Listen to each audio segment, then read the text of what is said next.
الحمد لله رب العالمين والصلاة والسلام على رسوله الحليم وعلى آله وأصحابه أجمعين. قبلا از الله بسیار مهربان خواهان او هستم که الله مهربان محبت های ما را، اخلاص های ما را به سوی دین خودش زیاد بگرداند و از الله مهربان خواهان او هستم که خداوند مرادها و مطلوبها و مقصودهای نیک ما حاصل بگرداند و از الله مهربان خواهان او هستم که گذشتگان همه ما و شما را رحمت و مغفرت بگرداند، بیماری هامون خدای مهربان شفای کامل بخشد. شاعرها میگه هر کی را سعی قدم بیشتر به درگاه حق منزلش بیشتر. کسی را حرکتش سعیش اگه شما چی فکر میکنین یک آدمی هست که حاضر شب نماز تهجد میخونه، یک آدمی هست که تماما تهجد نمیخونه، البته اینا برابر نیست. آدمی هست که هم روزه میگیره هم با یک بار یا دو بار قرآن تا آخر ماه رمضان با ختم میکنه، البته اینا دست ها برابر نیست که آدمی هست که همون روزه شم میگیره و تماما قرآن نمیخونه. آدمی هست که در ماه رمضان دست دها بیچاره و ناتوان با میگیره. آدمی هست که مقصد فقط روزه شم میگیره، امکانیت هم داشت ولی کسی را دستش نمیگیره. اگه اینا در ثواب برابر شده نمیتونه. کسی را مهنتش، زحمتش، خراجاتش زیادتره و حتما در پیشگاه خدا با قدر قیمت یا علایده.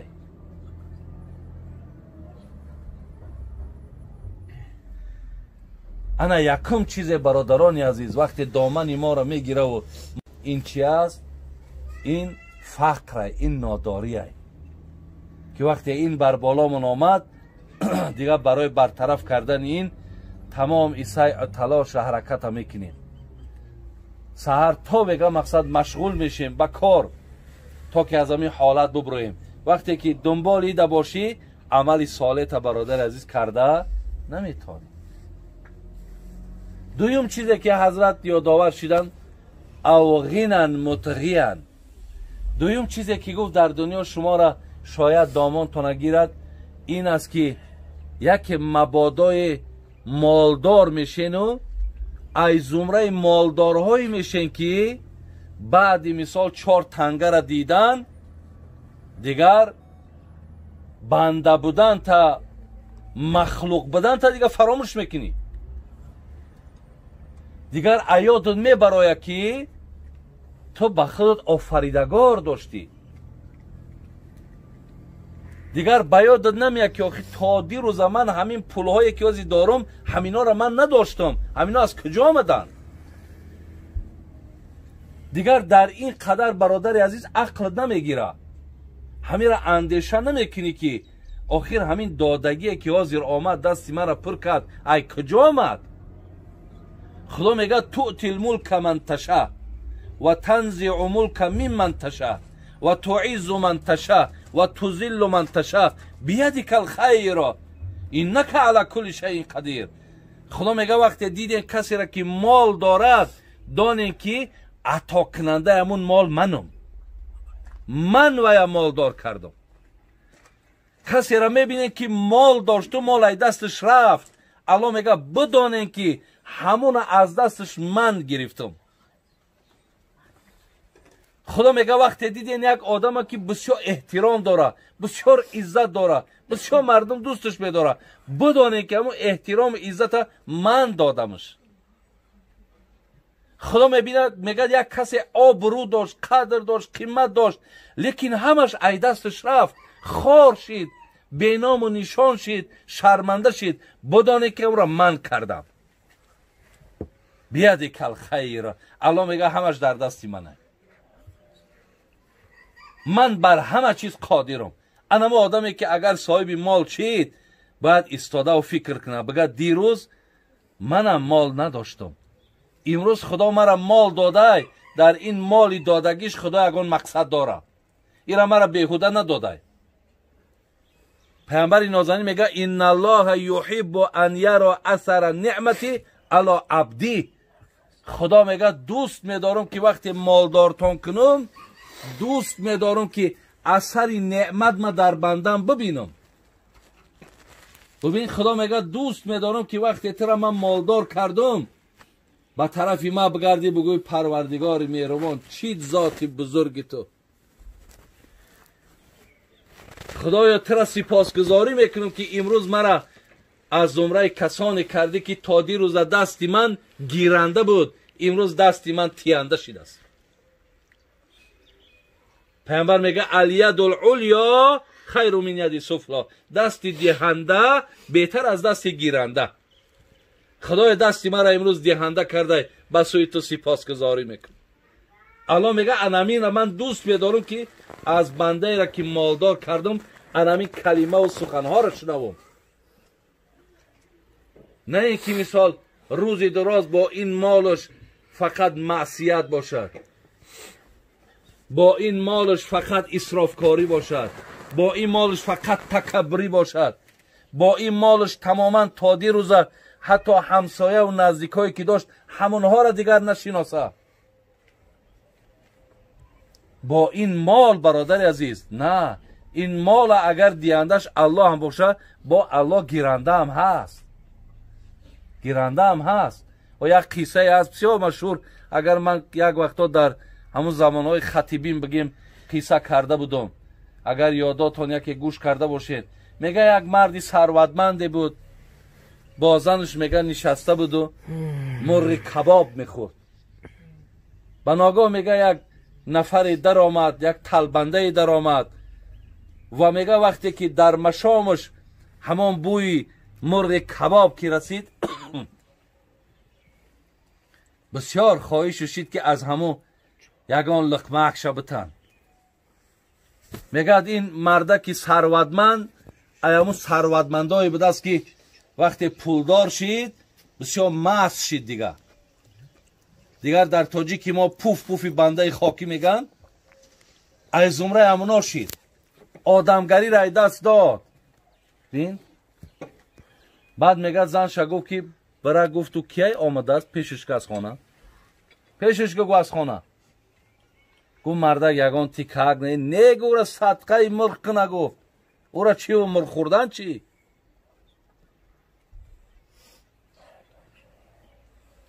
زنش آمد گفت بنده خدا، زنش با آدمی کم ترک آگاه به دست گفت بنده خدا، گفت خواهش کم نداد مردک. برای همین خیلی که پیامبر گفت است که اگر چیزی هم ندادین سخنی نیکش بگین. دو من که شما را رد میکنم. رهبری خانه مردک گفت بخششی زیاد برآمد رفت. این مردک یک زمان برادر عزیز این مردک مال ثروت و دولتش همه دست رفت. ولی در این تجربه های حیاتی شما وا نخوردین کسایی را که مالدار بود به مال شید.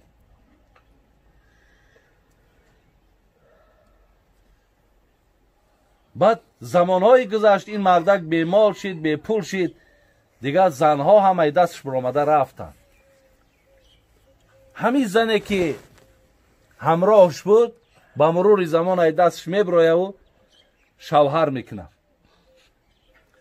با این شوهر نوشم در اقبالش با همتری مردک ثروتمند میافته و که ثروتمندی با ایمان و با انصاف.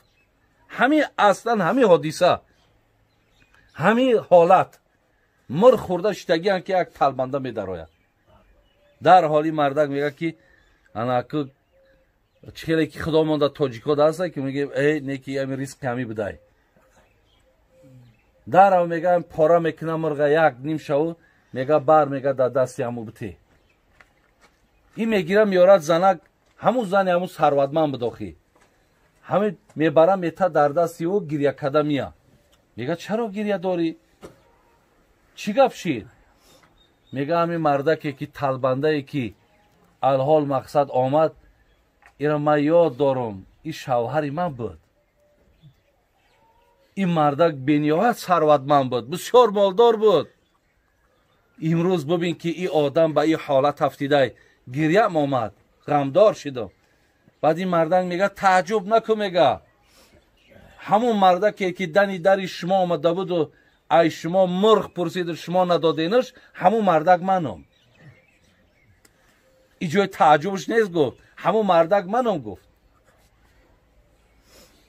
یعنی بینیم برادر عزیز که زمان بینیم که می شود که آدمی که ثروتمند با مال و ملک شایدتش می رود، لیکن خوش به حال همون ثروتمنده که اگر مال و ملک شایدتش هم برود و او با مالش در زمان مالداریش خدمت که باشه، همه به او احسان میگه مردک داشت.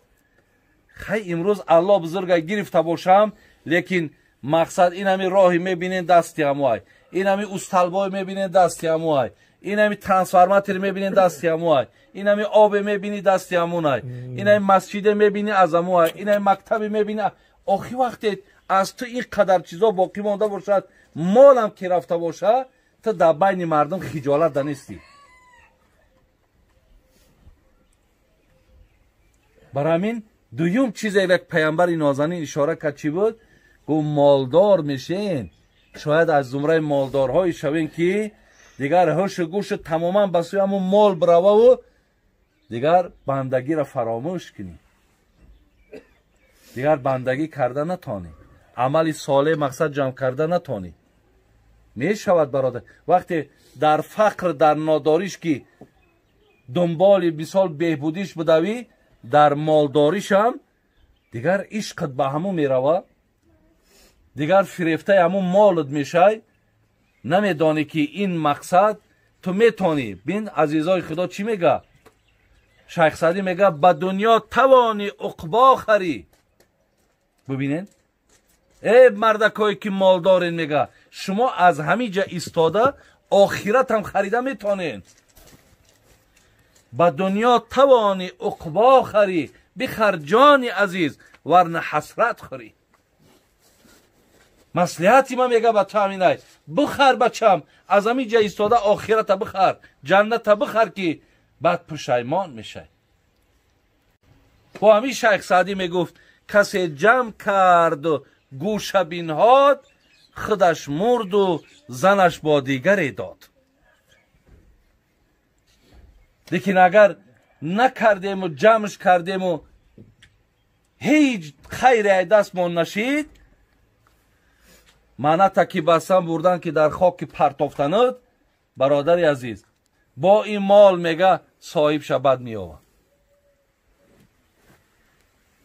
لیکن امکان دارد که حتی همین قاری یک شعر میخواند که 3 آدم روز قیامت حسرتی اند، یک تش همون غنی هست که ای مالی او دیگرها خیر کردن، خودش نکرد مرد رفت، دیگر نفرهایی که مال صاحب شدن و اونا از این مال خیر کردن، بین از مالی او جنت رفتن و مالدار برفت دوزخ.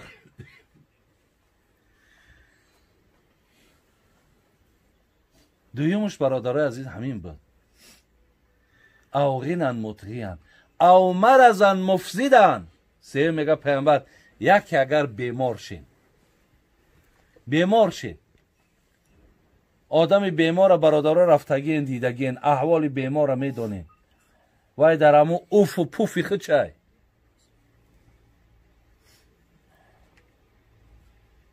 برای همین بیماری هم مانع عمل صالح می شود. دیگر فکری هم بیماری تا میکنی که شفا میته خدا نمیتم، دیگر بچه ها رسا بدویم برینم بلنسا برینم فلان جا بیار فلان دارو را بگیر، دیگر فقط کارت همینه، دیگر عملی صالح کردن نمیتونی. او مرضن مفسدن او موتن مجهزن. میگه چهارم چیزی که شما را عملی صالح کردن نمیمانه برادرها، این مرگ. وقتی مرگ به سراغت که آمد، دیگه نامه اعمالت پوشیده میشود. بینین 3 آدم با همینجا نامه اعمالش پوشیده نمیشود. نامه اعمال همون عملایی که جمع شدگیان از روی همون ما پیش خدا خب جزامون میگیریم، خواه خیر خواه بد. سه آدم با امو نامه اعمالش تا روز همو قیامت کشاده. یا کیان؟ یک تش عالمه که از علمش مردم منفعت بره. مردم از علم همون منفعت بردگیان. آگاهیشون، خبردار شدنشون از علم همون های. این عالم تا روز قیامت هم در خواب باشن، در قبر هم که باشن، نامه اعمال کشاده. هر آدمی که از شنیدگی های او کرده سای ثوابش در او هم رفته است.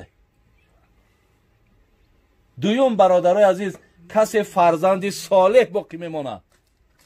ای کسی فرزند خوب باقی میمانه، این هم در خانه آخرت هم باشد. برای خاطر فرزند خوب ماندنش خداوند نامه اعمالش نمیپوشه. ببینه. سیوم نفرایی که صدقه جاریه کردن. ولی من چند جا دا بچه ها دعوتم کردن، رفتم کوپرکاک شدن، راه ها کردن. برادر عزیز، چند خانه ها را مقصد از سر اینا و دیوالاشون کردن، آب خانه دا کشیدن. هر ماه برای مردم 100 سامان و 200 سامان میتن. یا صدقه جاریان. این آدم اگر ای دنیا را هم که پدرودم بگه، ثوابش برادرای عزیز همون نیکی هایی که در مردم کردگی ثوابش در نامه اعمالش رفته است. یعنی مرگ برادرای عزیز میشود که نامه اعمال ما را میپوشونه. میگه این مرگ هم پیش روی عمل صالحتون میگیرن. 5 او هرمن مفندن، پیری. یکی اگر خدا نکشت در جوانی و پیرت کرد، پیرم برادر عزیز دیگر در پیر دیگر هیچی لذت نمیمونه. دیگر او راحتی را که او مردک در رکوع این چخیل خشروه، در سجده چخیل، در رمضان چخیل با قوت های دویده می روه، 1 ساعت های 2 ساعت های تراوی میکشه، به پرو هم تای سادگی های. ای قدم های مستحکم دیگر، این میان های با قوت دیگر، این چشم های تیزبین دیگر، اینا دا آدم پیر نمیمانه. آدم پیرم برادر عزیز دیگر عمل صالح را هم مثل در یاشی و جوانی میکرد نمیتونه. بعد گفتن ششم اوی ساعت و ساعت و ادها و امر. گفتن ششم، گفتن قیامت. اول گفتم ششم دجال. اگر دجال هم که بیاید، شما دیگه عمل صالح کردن میتونه. که درباره دجال شاید شما بعضی معلوماتاتون باشد که دجال هم یکی از نشانه های آخر الزمان است که اینا اکثر بسیاری حدیثات میگه از اصفهان ایران میبراید که همراهش 70,000 عسکر دارد که بسیاری از مردم غیر مکه و غیر مدینه روی دنیا را گمراه میکنه. در یک دستش میگه جنت داره، در یک دستش دوزخ داره. دوزخش میگه جنت های، جنتش دوزخ های که میگه در دستش نشانت میته. آدم در پیشت میکشه با زنده بکنه. مردم امروز خدا پرده مردم ها فالبین باور میکنه. ولی دجال اگر یک کس بکشه و زنده کنه بگه من خدایم، الله دانای همه میگه یمی درست میگه، حق میگه، نعوذ بالله. ششم اگر دجال هم بیا، شما عمل صالح کرده دیگه نمیتونید. هفتم چیزی را که پیامبر گفت مانع عملای صالحتون میشود، این قیامت های. قیامت آمد، شما دیگه عمل صالح کرده نمیتونید. خلاص برادرای عزیز، من حدیث کم ترک شاید زیادی بعد گفتم یا مانده شیدین یا روزگرمای، لیکن خواستم که همگانش برای گوش شما رسانم که مقصد پیامبر نازنین من که این 7 چیزی را که من یادآور شدم برادرای عزیز، حتما در یکی از اینا ما مبتلا شدن من امکان داره. ببینین 7تاش از چیزایی است که کدومش در مبتلا میشه دیگه عمل صالح کردن نمیتونی. لیکن ما را دست ما بالا میکند، رو ما سرخ میکند، عزت ما در آخرت بلند میکند، عمل صالح های. همین چیزا برادر عزیز دست ما و شما را میگیرد. پناه الله مهربان باشین. سلام علیکم و رحمت الله و برکاته.